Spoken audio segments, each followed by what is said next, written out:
my name is Deb from DG Reads, and this is my furry flapper girl Kylie, and we're here today to kick off a new vlog for Halloween-A-Thon.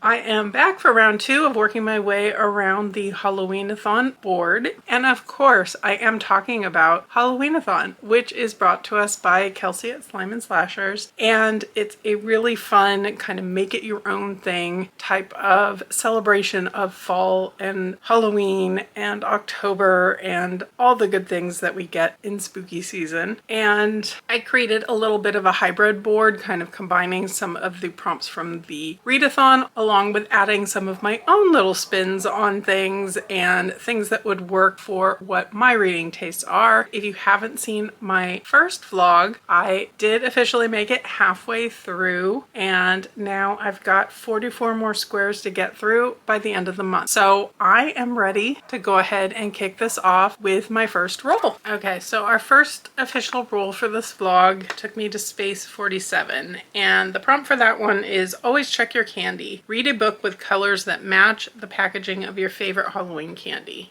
I put some thought into what I was going to pick for the matching a candy prompt. My favorite candy is peanut butter cups. I mean, that's the easy part of it. Finding a book that would go with kind of the orange and black, I guess, primary colors, much more difficult. And especially much more difficult when I was trying to find something that was very spooky season. So I am going to veer away from spooky for this one and pick up Here to Stay, which is edited by the Undocupoets. It is a poetry and prose collection from the undocumented diaspora, and it's one that I have been wanting to get to. It's probably one I'm going to kind of read slow and steady and just pick up a few each evening and do that type of thing. So with this, I wanted to roll again, and this time I landed on space 52, which says, "Are you afraid of the dark? Read a book or watch a movie in the dark or at night." I like this because it basically means I can read or watch whatever I want as long as I'm doing it at night and in the dark. So I think what I'm going to do with this is wait.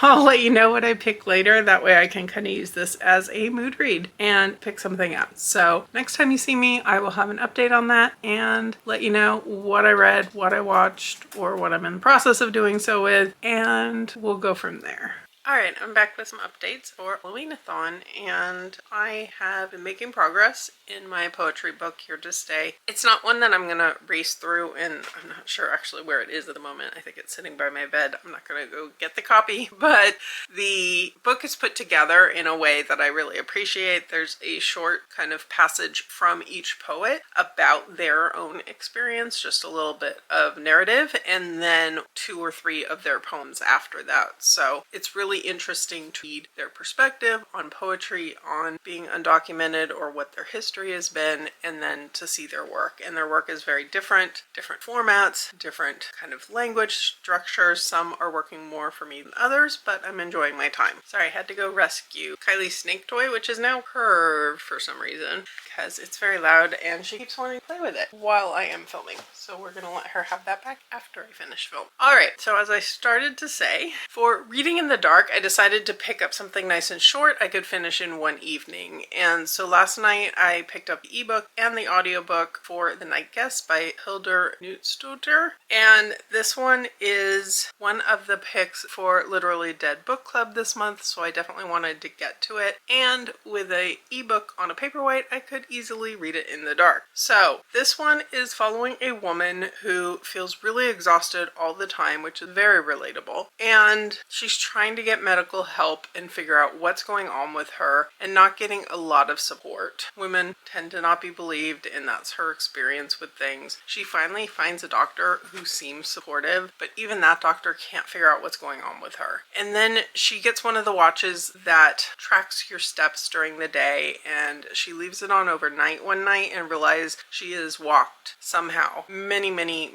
thousands of steps in the middle of the night that she has no recollection of. So she assumes she's sleepwalking, does everything she can to try to rectify this, but it keeps going on. And weird things are happening. It goes some very dark places.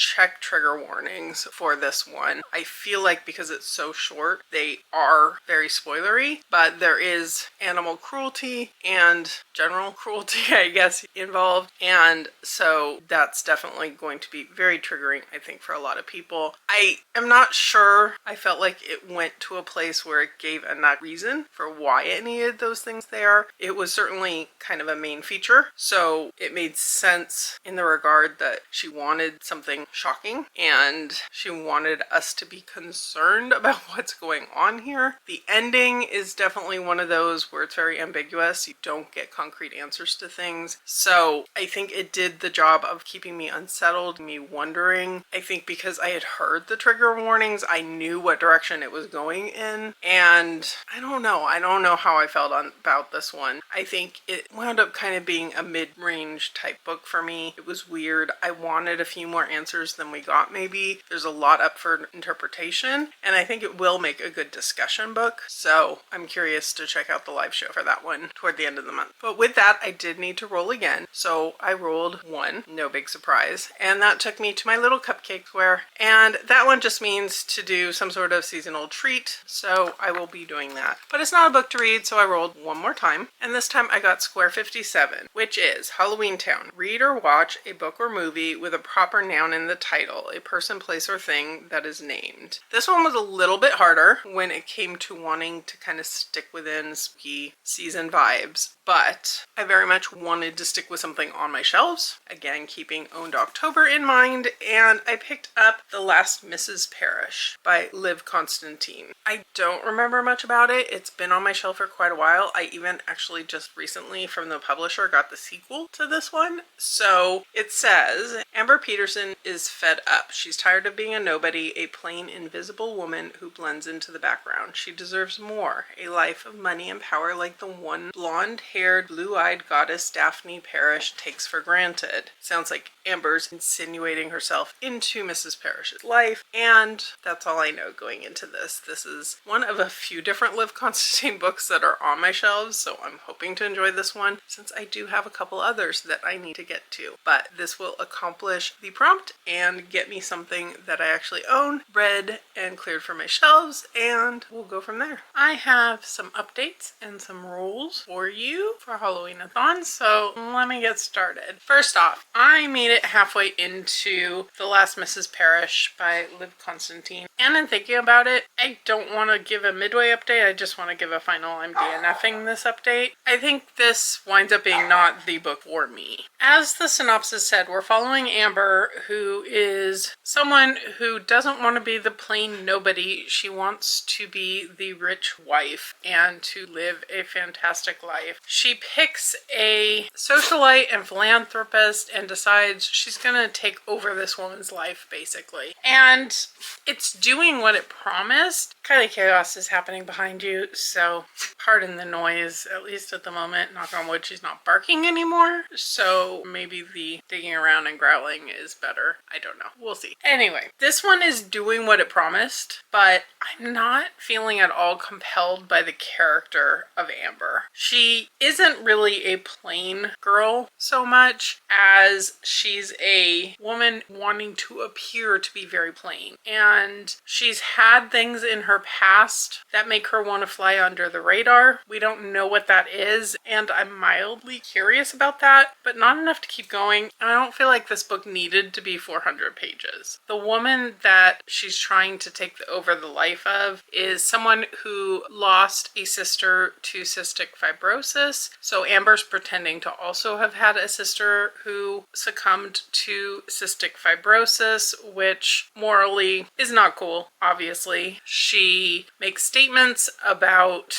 being assaulted and using that to get attention and sympathy, and she's just playing into a lot of things that just annoy me that she's using them the way she is. She hates this woman's children, and admittedly one of them is a pain, but the other one seems like a good girl, and I hate how she's obviously trying to take over this life, step into the role of mother to an extent, but she doesn't even like the kids. The husband, I think their signs is not that great either. I don't know. Adultery is not something I typically necessarily want to be reading about. So, like I said, I'm putting it down. This is labeled as a thriller. I'm not sure what the thrilling element is at this stage. Maybe it's still coming. We do know that there's secrets in her past, but so far it's just domestic drama, relationship drama, bad people doing bad things drama. So with that, I went ahead and rolled again, and my next roll brought me to square number 58, which is to watch a Katrina rec or read a Katrina rec, and one of her 2 book recs, which is Black Sheep, is one that I've already read and really enjoyed. So I tried to look for the other book, and there's nowhere that I can get it easily quickly. So I did notice that Nightmare on Elm Street, which is one of her recommendations for a movie, is available to me on streaming, so I will be doing that. So we're still looking for a book, so another roll. And this next roll got me to space 63, which says The Changeling. Read or watch a supernatural book or movie. And I did think about using this to actually watch Supernatural, but I wanted a book because I'm actually getting bigger numbers this time around, it seems like, and getting closer to the end, and I do want to read some more. So I decided for this to go with a big boy, and that is It by Stephen King. And this is a chunky beast. It's about 1,050 pages. I'm excited for it. This is a reread for me. This is probably my 4th or 5th time rereading it, actually. But Monica at A Little Bit of Monica is hosting a little Discord group buddy reading it, and I couldn't not join in because this is one of my favorite Stephen Kings, and it's perfect for this time of year. And I'm already flying through this. I'm about 300 pages in and enjoying it just as much as I remember. I really like the in-depth look that we get at the characters to start the book as they are as kids and as they are as adults, and I'm really looking forward to going ahead and reading this over the next week or 2, and then probably pick up the movie to go with it as well. So I'll be probably hitting both the reading and the watching prompt tied to this one. But since this isn't one I'm going to just sit down and binge in a single day or 2, I wanted to go ahead and pick out something else. So my next roll took me to spot 68, which is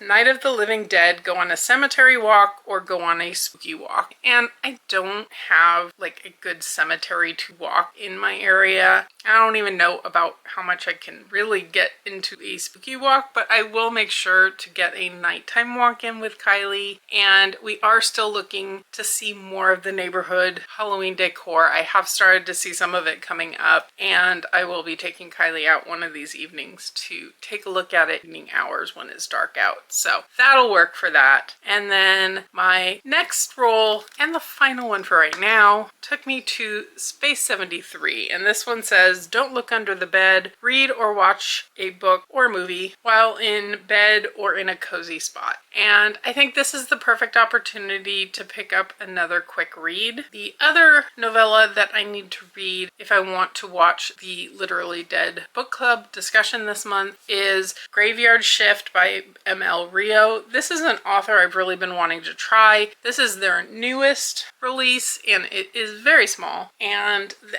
audiobook is only a little over 3 hours, so it shouldn't take me more than probably an hour and a half at most to get through this. So I think it's the perfect read in bed type of book. I don't want to know too much going into this one, but it says that every night 5 people cross paths in a college's ancient cemetery, but then one night they discover a fresh grave that's been dug and no one knows who it's for, who dug it, and it sounds like it should be a good atmospheric read. And this is an author I have been wanting to try and have heard good things about their dark academia, so definitely intrigued by this one. And with that, I will go ahead and leave you for right now and be back. Okay, as planned, I picked up and read Graveyard Shift in bed last night, and I honestly had to go back and kind of re-listen to a few places this morning because I think this maybe was a book I shouldn't have read sleepy. But I will say that I did enjoy it. I enjoyed kind of the atmosphere, the academic setting, some of the discussions, and just the way the story is told. I don't want to say too much about the plot because obviously it's super short. It's not much more than 100 pages, I don't think. And it also has a bit of If We Were Villains at the end of it, and a playlist, and a cocktail menu. So, you know, good things in here. But the story itself only goes not even 110 pages. It's told over the space of a night. So we meet, like the synopsis says, finding this open grave. The characters slowly come together, and then the chapters branch out following these characters as the night progresses. And it ends, I believe it's 10 a.m. is the final chapter. So it goes through the night and just into the next morning. And I really like that format of it. It goes in chronological order. Each chapter has a time at the top and which character we're following, which I really like that format. I liked the condensed timeline of this. It made sense with it being a novella to have that very condensed timeline. And I think if I had been more alert reading it, I wouldn't have had to rewind. It wasn't that the book was confusing, it was that I was sleepy and there were a couple little connections I missed with how we went from one chapter to the next in just a couple of places. But I thought this was really interesting. I think it has me even more excited to finally pick up If We Were Villains. And overall, I'm glad that the game gave me the opportunity to fit this in. So I look forward to the Literally Dead book club discussion for this, which will have happened, I believe, before this vlog goes up. I'll try to remember to link that below in case you want more discussion on this and the other two novellas that they are reading this month, both of which are ones that I also mostly enjoyed. I think this is probably my middle one of the three, and the one I had read previously I enjoyed more. I don't know, going on a tangent, but really what I need to do is roll. My next roll took me to spot 80, and this one says Monster Squad, read or watch a recommendation from anyone on the Monster Squad. And Kelsi has a great list of people she's put together as her Monster Squad with a lot of great recommendations, and I really wanted to find a book. And the problem I wound up having was that a number of these books were ones I've read before because they are indeed good books. One I found I'm really excited for is from Jen from Literary Love 123, and this is a book that I have on my shelf. I received a subscription, and it is The Haunting of Velkwood by Gwendolyn Kist. I've obviously already had this one on my shelf for a while, and also Lexie from Books with Lexie talked about it in her latest installment of her series looking for book recommendations from multiple sources for horror books. It's a fantastic series. I've been having a ton of fun watching that one. I suggest you check it out. I will have Lexie below in the video that she talked about this in, which her video definitely ramped this one up to the top of my list. I know she talked about it being really good and really emotional, I believe, as well. So this will be my Monster Squad pick, and I'm very excited to get to it. And it's not super long, so that also helps. So hopefully I'll be back really soon with this. I am still making progress on reading it as well. Not much progress since last I updated you because I was mostly reading Graveyard Shift last night, but I am looking forward to continuing it today. I didn't think I'd be doing an update tonight, but I picked up The Haunting of Velkwood by Gwendolyn Kist, and I am flying through this and I just want to keep going. I didn't want to stop to even do an update, but I did want to share some initial thoughts. So Velkwood is both the last name of our main character and also the name of a particular neighborhood. It's a very small neighborhood. It's made up of 8 families, I think, or 8 houses rather, not all of which are occupied. And many years ago, at some point, this neighborhood just kind of blinked out of existence, basically. It's like it's in a kind of force field. You can see through the force field a little bit and get a hazy idea of what's inside it, but nobody seems to be able to go inside it. approaching the barrier causes a lot of pain for people, and there are 3 women who at the time were in college who lived on this neighborhood but were at their college when this happened, and therefore they survived. Their families back in the neighborhood did not, or it's assumed that everyone inside the neighborhood died, and potentially that they're there as ghosts. That's the idea of it. A researcher approaches our main character, Talitha, and asks her to basically go into the neighborhood. It's been proven that these 3 girls, or at least one of them, has been able to go back in the past, but she went in, she was only there for a short period of time and barely survived. So this is a little bit risky, and she's not sure she wants to go in, but there are reasons she has for needing to kind of go back. And this whole setup is so intriguing. It reminds me a bit of both Annihilation by Jeff Vandermeer, and also there's a Mira Grant short story that I'm not remembering the name of at the moment that kind of has this idea of people being behind a barrier or behind something that's just very different and something being cut off. There are so many like little hints the author and the narrator is giving to us about things that happened, that things that may have been part of what happened to this neighborhood that nobody knows, secrets that these girls have kept. They were once kind of best friends. They lived next door to each other. They lived their lives with each other, but they've lost contact with each other for reasons we don't know going into this initially. The atmosphere is fantastic. Keeps me entirely hooked. I don't want to put it down, and I'm gonna keep reading it tonight. And I don't know, this feels like the type of book I really want to do just a one-sitting read on, and I don't know if I can do that. It's getting late in the evening. We'll see if my eyes will allow me to finish this up tonight, but anyway, this is going really well, and I'll provide an update for you later. I didn't quite get all the way through Velkwood last night before the yawning took over, and I really just had to put it down with about 40 pages left, but I got up early this morning to finish it because I couldn't wait. And this book just fully grabbed my attention and held on for dear life, and I love that about it. I'm not quite sure what I'm rating it. Like, I don't necessarily know if it's a 5-star book, but the feelings that went into it and the way it grabbed onto me and made it a binge read feels like a 5-star, so it's probably sitting around a 4.5, and I still have to figure out how I'm rounding things off for Goodreads.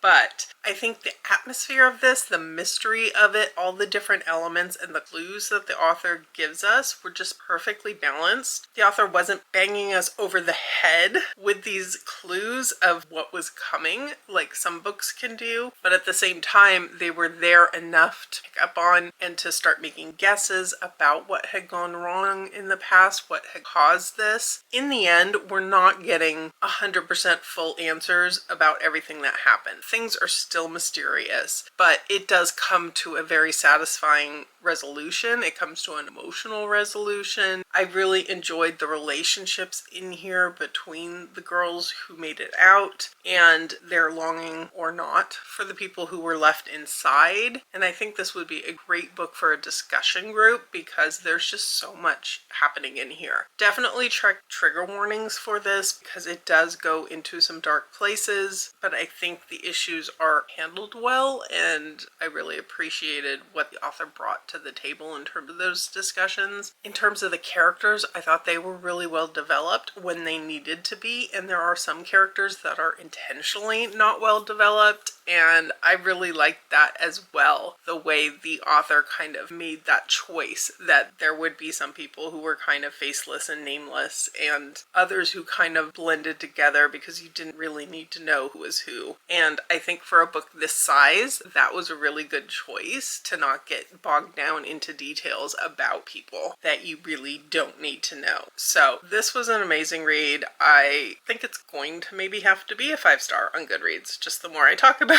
it.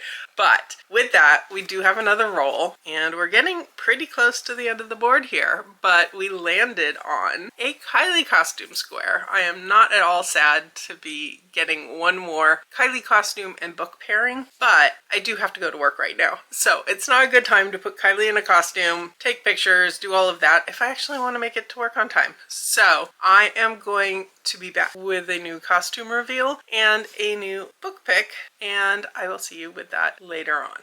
Okay, I'm back with a couple updates, and I do owe you a costume pick, but first, I have now finished It by Stephen King, and I had a fantastic time rereading this, especially rereading it with a group of people and chatting about it as I read it, and there are things about this I don't love, and I kind of always forget they're there until I hit it, but overall, I love the book so much. I'm changing my rating. I think I had it on a 4 last time with Goodreads, but it's up to a 5. I mean, there's not many books I would reread as many times as this one, so it just has to be bumped up. And then I do owe you a costume and a book pick for my Kylie costume square on the board, so let me grab Kylie. Here she is in one of her newer costumes, which just look too adorably gruesome. In her dream, she holds a knife, but in reality, she's holding scissors. And this is Snip Snip Kylie. I'm gonna put her down because this is one of those costumes that's really awkward to hold her in the right position. She's been super intrigued to get to these scissors, so I'm gonna have to watch that she's not actually eating them. But I'll get you a better picture of her once I put her down. Oh, buddy. Okay, here you go. Let me talk to the people. I'm going to use the scissors in Kylie's costume as the thing to hang my book pick on, and that is going to be Mother by Zoya Stage. And this is one I've had for quite a while. It's one that I've been really worried to pick up because I've heard not the best things. It came in one of my Nightworm subscriptions, which is how it made it to my shelf, and it's about time I give it a try. And I have. I've started this one. I'm at the halfway point, which is why I finally had to get around to filming the costume. But the story is set in COVID pandemic. And the author note at the beginning said the story wasn't originally meant to be set during COVID, and I really would be curious to know what the plans were because COVID is a big part of this one. I feel like I've been surprised a couple of times recently by books that I didn't expect to be very pandemic heavy. This one certainly is. We're following Grace, and she's struggling a bit in life. She's a hairdresser, which of course is something that gets hit hard by the pandemic because it's not a business you can do without person-to-person contact, up-close contact. And she's just kind of bought her house, and now she has these mortgage payments, and she doesn't know what she's going to do. Her mother has recently been widowed for a second time, I believe, and suggests moving in with her. And that's something that kind of scares Grace, but also seems to be the only option she has. They have a lot of dark history between them, including the fact that Grace used to have a disabled sister and had to take care of this sister, although the sister was not really nice and was mistreating Grace. And there's a lot going on with that relationship there. I feel like so far it's been okay. It hasn't really hooked me in, but I have seen a few reviews from people that I trust. The end gets really good, so I'm hopeful in the end that I will at least be enjoying myself with this one. So fingers crossed, and I'm gonna rescue Kylie from her costume, and we're gonna sit and read today and just have hopefully a relaxing Sunday.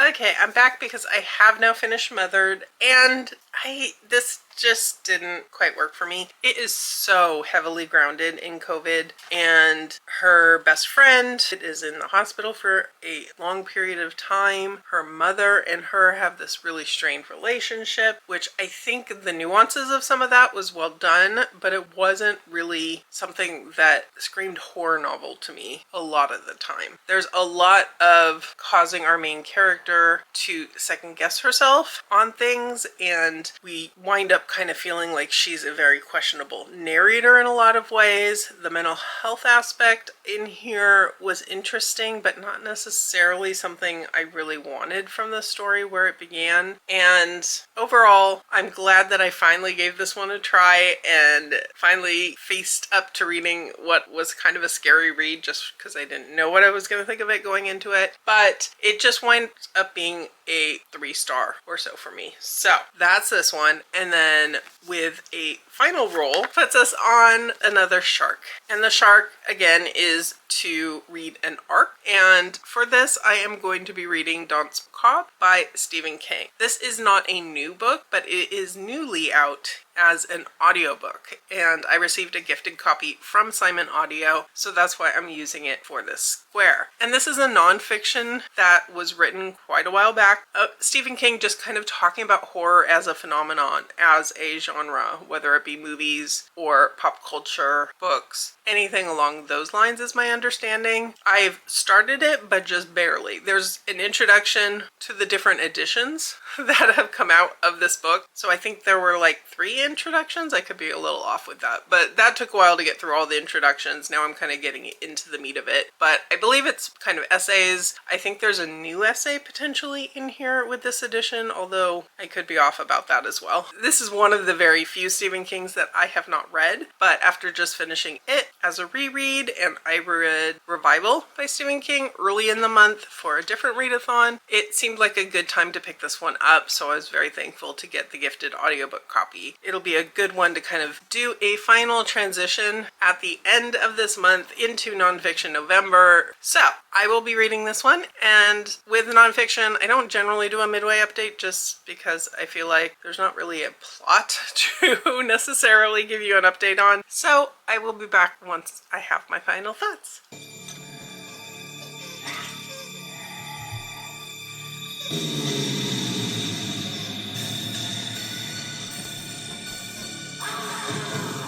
I am back with my final update for this vlog, and I have managed to accomplish pretty much everything I set out for. One of the outstanding things I needed to do was to treat myself to something Halloween-y, and I did indeed stop on my way home from work this evening past our local Sprinkles cupcake shop for a couple of their Halloween candy themed cupcakes to have for dessert this evening. Halloween is tomorrow, so there is possibility there still could be some Halloween treat stuff coming into my life after the conclusion of this vlog. I didn't have a ton of success taking Kylie for a walk and finding a lot of Halloween decoration. My neighborhood really was slacking this year. Not that I can say much because I didn't get to as much decorating as I would have liked to either, but I did take Kylie with me yesterday when I took my ballot to drop it off for the election, and we drove around a little bit and I was able to find some Halloween decorations at least, even if I wasn't able to stop and grab a picture of them as I was driving.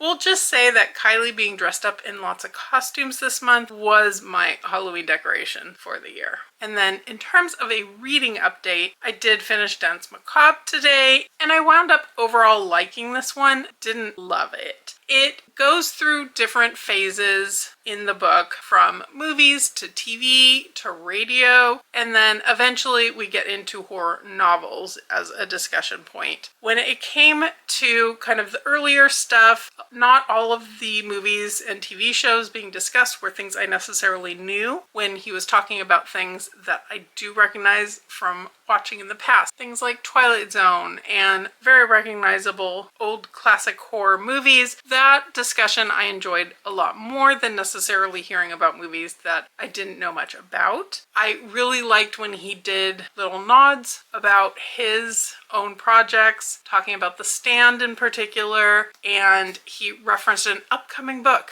which was Pet Sematary. Things like that definitely had me interested. And then when we get toward the end and he's talking about books, I was much more invested at that stage than I was necessarily in every moment of the earlier stages. Overall, I'm giving this one 4 stars. I think there were some interesting thoughts. I don't think it was necessarily groundbreaking in any way, but I'm still glad that I read it. I did technically have one more square on the board that I could land on, but I did roll and get more than a 1, so I did complete the board. And that means that with all of that, I will be going ahead and wrapping up this vlog here. Let me know in the comments below, did you have a favorite horror book this month? Did you watch a favorite horror movie? Did you participate in the readathon? How's it been going for you? And if you've made it this far and you don't have anything to comment, leave me a ghost emoji. Not sure why, it just seemed appropriate. Thank you so much to Kelsi for this readathon. I have had a blast using it to help me pick my reads and activities for the month, and it has just been a really fun time. I would really appreciate it if you could hit that like button below if you enjoyed this video. Subscribe if you're interested in more of my thoughts, more of my Kylie costumes, more of my bookish content in general. But for now, I will go ahead and leave you here, head off to grab one of those cupcakes, and see you real soon in a new video.